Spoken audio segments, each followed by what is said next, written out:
Welcome बच्चों. Let's see the third question of exercise 1D today.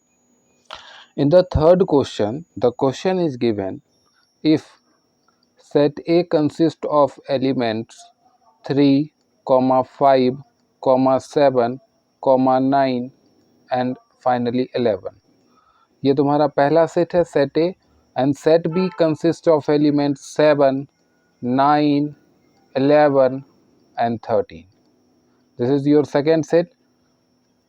Third set C consists elements 11, 13, 15 and the fourth set capital D consists of element 15 and 17. Okay, now find what you have to find. First, there are various questions in this question, sub questions. तो पहला तुमको find करना है, पहला जो तुमको operation करना है वो A इंटरसेक्शन B. ठीक है, कैपिटल ए, ये जो सेट है ए और बी, इन दोनों का जो है इंटरसेक्शन तुमको निकालना है. इंटरसेक्शन ऑपरेशन में क्या करते हैं, दोनों में जो कॉमन एलिमेंट होता है वो इस सेट में आएगा ए इंटरसेक्शन बी में. तो कॉमन एलिमेंट क्या क्या है, 3 यहाँ पे है, 3 यहाँ नहीं है तो कॉमन नहीं है. 5 यहाँ है, 5 यहाँ नहीं है, कॉमन नहीं है. 7 यहाँ है और 7 भी यहाँ है तो ये कॉमन हो गया. ठीक है, 9 यहाँ है, 9 भी यहाँ है, ये भी कॉमन हो गया. 11 यहाँ है, 11 भी यहाँ है, ये भी कॉमन हो गया. अब इसके बाद तो कोई एलिमेंट इसमें था नहीं. एक यहाँ ये 13 था तो 13 यहाँ है, 13 यहाँ नहीं है. इसलिए सिर्फ 3 एलिमेंट्स कॉमन हुए ए और बी में. यानी ए इंटरसेक्शन बी जो तुम्हारा सेट है उसमें 3 एलिमेंट्स आए, 7, 9 एंड 11. ठीक है, इसी तरीके से जो सेकेंड क्वेश्चन तुम्हारे पास गिवन है वो है ए इंटरसेक्शन सी. तुम्हें क्या निकालना है, ए इंटरसेक्शन सी. अब ए इंटरसेक्शन सी निकालना है तो अब हम सेट ए और सेट सी में देखेंगे कौन कौन सा एलिमेंट्स कॉमन होता है. तो यहाँ देखो 3 यहाँ है, 3 यहाँ नहीं है. 5 यहाँ है, 5 यहाँ नहीं है. 7 यहाँ है, 7 यहाँ नहीं है. 9 यहाँ है, 9 यहाँ नहीं है. सिर्फ 11 कॉमन हुआ दोनों में तो सिर्फ एक एलिमेंट इसमें आएगा. ए इंटरसेक्शन सी जो सेट है उसमें सिर्फ एक एलिमेंट आएगा 11. ठीक है, आगे बढ़ते हैं. इसका जो थर्ड सब क्वेश्चन है उसमें क्या पूछा है बेटा, उसमें पूछा है आपको बी इंटरसेक्शन सी.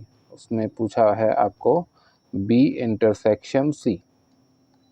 ठीक है, तो अब बी और सी में देखेंगे बेटा. तो 7 यहाँ है, 7 यहाँ नहीं है तो ये कॉमन नहीं होगा. 9 है, यहाँ नहीं है 9 तो ये भी कॉमन नहीं. 11 यहाँ है, 11 यहाँ भी है. 13 यहाँ है, 13 यहाँ भी है. तो बी इंटरसेक्शन सी में 2 ही एलिमेंट कॉमन हो गया, 11 और 13. इसी तरीके से फोर्थ क्वेश्चन देखो बेटा. फोर्थ क्वेश्चन में क्या करना है तुमको, B intersection D. B intersection D operation करना है. तो देखो 7 यहाँ है, 7 यहाँ नहीं है. 9 यहाँ है, 9 यहाँ नहीं है. 11 यहाँ है, 11 यहाँ नहीं है. 13 यहाँ है, 13 भी यहाँ नहीं है. यानी ये एक एम्प्टी सेट होगा. क्या होगा, एम्प्टी सेट. या तो तुम ऐसे लिखो, ठीक है, 2 कर्ली ब्रैकेट के बीच में थोड़ा सा स्पेस छोड़ के, ये नोटेशन होता है एम्प्टी सेट का. या तुम एक फाई का सिंबल बना दो. फाई का सिंबल बनाना आता है ना, बहुत ही आसान है. एक सर्किल बनाओ और उसके बीचों बीच एक लाइन खींच दो. ठीक है, ये याद रखना पड़ेगा तुमको, ये नोटेशन है. ठीक है, चलो तो ये तुम्हारा 4 क्वेश्चन इसमें हो गया. अब फिफ्थ क्वेश्चन, 2 क्वेश्चन और इसमें बच गया है, वो भी कर लेते हैं. देखो फिफ्थ क्वेश्चन में बोला है B intersection C union D. अब यहाँ पे देखो सबसे पहले तुम सी यूनियन डी निकालोगे, फिर उसका इंटरसेक्शन बी से करोगे. ठीक है, तो सी यूनियन डी क्या होगा. सी यूनियन डी तुम सबसे पहले यहाँ पे लिख लो. सी यूनियन डी यहाँ पे देखो 11, 13, 15 और यहाँ पे 15, 17. तो इसके यूनियन में क्या होगा, यूनियन में सब को लेते हैं तो 11, 13, 15 और एक आया 17 तो सब आ गया. ठीक है, देखो 15 रिपीटेड था तो रिपीटेड 2 बार नहीं लिखेंगे, एक ही बार लिखेंगे. ये सब बात छोटी छोटी बातें हैं, आपको पता है. अब B intersection C union D क्या होगा उस पर ध्यान दो थोड़ा. तो सी यूनियन डी ये है और बी ये है. अब देखो 7 यहाँ है, 7 यहाँ नहीं है. 9 यहाँ है, 9 यहाँ नहीं है. 11 यहाँ है, 11 यहाँ है तो 11 लिख दिए. उसके बाद एक बचा 13, 13 यहाँ है, 13 यहाँ भी है. तो 11,13, ठीक है। तो फिफ्थ का आंसर क्या आ गया, 11,13, 2 एलिमेंट्स आ गए।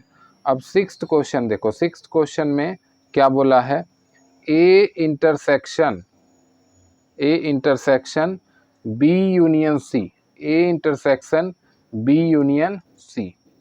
तो बी यूनियन सी में क्या होता है, देखो बी यूनियन सी में क्या क्या आएगा। तो बी और सी में, यहाँ ध्यान दो, ये तो रहा तुम्हारा बी, यह रहा तुम्हारा सी, तो यूनियन होगा तो 7, 9, 11, 13 और एक 15। तो यहाँ पे लिख देते हैं इसका आंसर 7, 9, 11, 13 एंड 15, ठीक है बेटा। ये हो गया तुम्हारा B union C.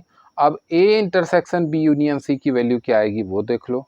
A intersection B union C की वैल्यू क्या आएगी, तो ए कहाँ था बेटा, ए यहाँ, थोड़ा सा इसको हम लोग छोटा कर लेते हैं, उससे क्या होगा तुमको एक ही ए सेट भी दिखने लगेगा। हाँ चलो ठीक है, तो ये तुमको ए सेट भी दिखने लगा क्लियरली। अब हम लोग कर लेते हैं अपना काम। तो ये रहा तुम्हारा ए, ये रहा तुम्हारा बी यूनियन सी। अब देखो यहाँ 3 है, 3 है क्या, यहाँ नहीं है। 5 है, यहाँ 5 है क्या, यहाँ नहीं है। 7, 9, 11, 7, 9, 11 यहाँ भी है, तो यही तुम्हारा कॉमन हो गया 7, 9, 11, ठीक है, ठीक है। तो ये तुम्हारा आया A intersection B union C का फाइनल रिजल्ट। तो ये था तुम्हारा थर्ड क्वेश्चन, ठीक है।